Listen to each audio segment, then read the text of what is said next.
Бүгінде комиссияда талқыланып жатқан жаңа конституцияның нормалары дәл осы адамдар үшін нақты өмірлік мәнге ие.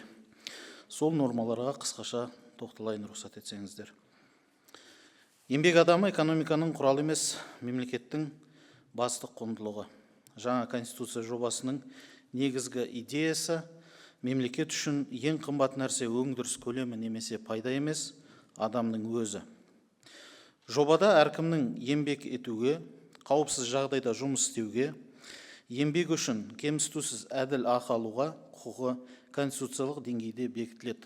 Бұның бәрі нені білдіреді? Жаңа конституция жобасында бұл мәселеге тікелей қатысты маңызды жаңашылдықтар бар. Құқықтық жүйеде еңбекқорлық пен еңбекке құрмет құндылықтарын бекіту бұл жай ғана идеологиялық ұран емес, бұл әлеуметтік тұрақтылық пен әрбір азаматтың жеке қадір қасиетінің берік іргетасы.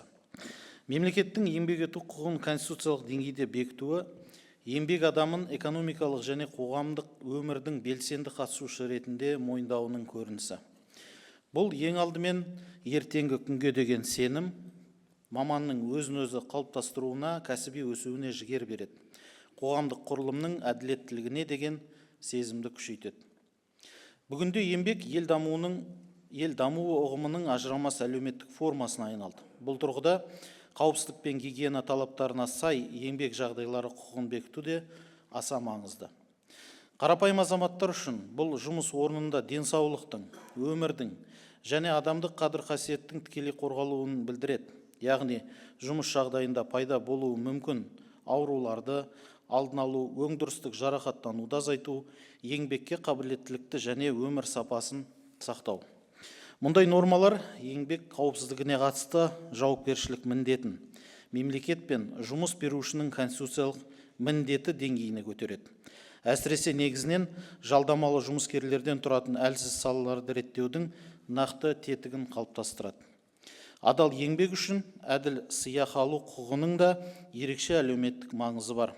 Азаматтар үшін бұл азаматтардың жынысына, жасына, шыққан тегіне немесе өзге де жағдайларға қарамастан атқарған еңбектері кәсіби өлшемдерге сәйкес бағаланатынына кепілдік береді.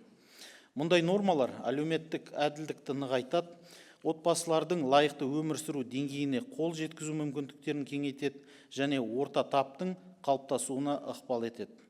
Ұзақ мерзімді перспективада мұндай нормалар мемлекетке деген сенімді арттырып, қоғамның экономикалық негізін күшейтеді. Осы конституциялық құндылықтар тек еңбек нарығын емес, ондағы еңбек адамына өзін қорғалған құрметке ие және дамуға мүмкіндігі бар екенін сезінетін әділетті әлеуметтік модель қалыптастырады. Қарапайым азаматтар үшін бұл тұрақты жұмыспен қамтылу, қауіпсіз еңбек жағдайлары, адал еңбек ақы және мемлекеттің еңбек адамын қорғайтынына деген сенімді білдіреді.